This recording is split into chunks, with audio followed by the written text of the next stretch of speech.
आशीष भैया के चरण में सबसे पहले प्रणाम। मैं अपने को, अपने पूरे जीवन को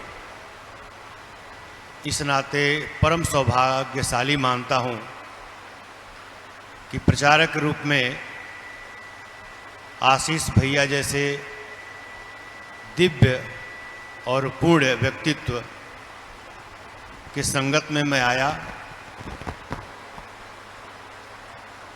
मेरा धार्मिक जो व्यवहार है, धर्म के प्रति जो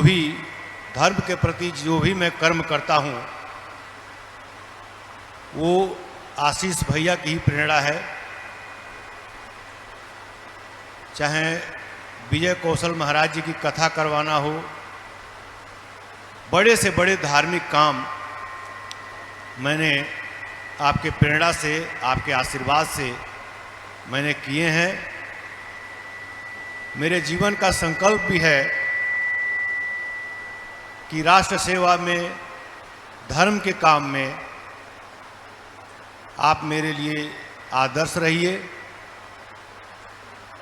मैं मन से जब से दिव्य प्रेम सेवा मिशन की स्थापना हुई लगा हुआ हूँ।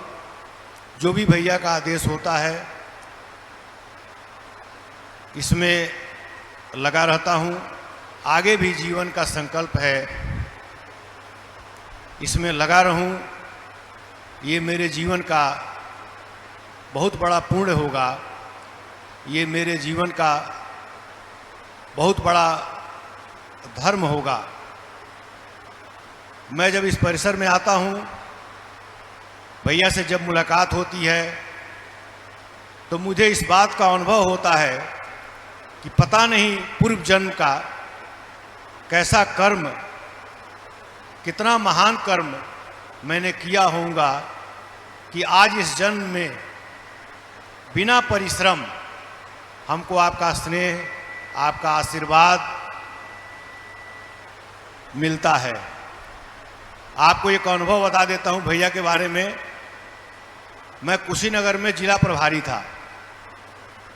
आप गोरखपुर में महाराज जी विजय कौशल जी की कथा कहवा रहे थे।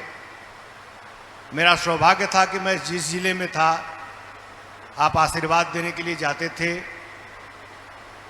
आप मेरे पास बैठे हुए थे और कुशीनगर एक बहुत बड़े व्यक्तित्व उस समय मेरे ऑफिस में उपस्थित थे। भैया मेरे पास 1 घंटा बैठे, बातचीत किए, फिर मैं आपसे आशीर्वाद लिया और आप चले गए। वो आदमी मेरे पास आया, पडरौना का, कुशीनगर का बहुत बड़ा व्यक्ति था।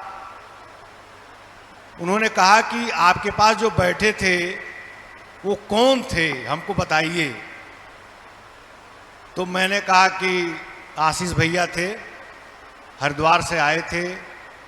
दिव्य प्रेम सेवा मिशन एक संस्था है, आश्रम है, कुष्ठ रोगियों की सेवा होती है, समाज की सेवा होती है। वो आदमी मेरा पैर पकड़ लिया और कहा कि 2 मिनट पहले अगर मैं आपसे पूछ लिया होता तो शायद मैं उनसे आशीर्वाद ले लेता। इतने बड़े व्यक्ति से मेरा दर्शन हो गया होता। चलिए, उनसे तो दर्शन नहीं हुआ। जो व्यक्ति आपके पास 1 घंटे बैठा है, आपसे बातचीत किया है, मुझे लगता है कि आप भी कोई महान व्यक्ति हैं। आज तक तो मैं जागरण का जिला प्रभारी समझ रहा था, लेकिन आज मैं समझा कि आपके कितने बड़े लोगों से, महान लोगों से, पूर्ण लोगों से आपके साथ हैं। और भैया के जगह पर मेरा ही वो पैर छुआ। भैया के नाते मैं जहाँ भी रहा मेरा डंका बजता है। जो भी जानता है कि आशीष भैया से मेरा संपर्क है, मेरा स्नेह है, वो समझता है कि मैं कितना बड़ा व्यक्ति हूँ। मेरे लिए कितना सौभाग्य की बात थी कि अभी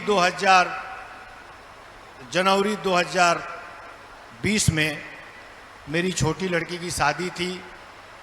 भैया इतने व्यस्त रहते हैं, उस समय मुंबई में थे, वहाँ से प्लेन से भैया आए, मेरी लड़की की शादी में शामिल हुए, मुझे आशीर्वाद दिए, वर वधू को आशीर्वाद दिए। मेरा सीना चौड़ा इतना था, बहुत लोग आए थे मेरे यहाँ।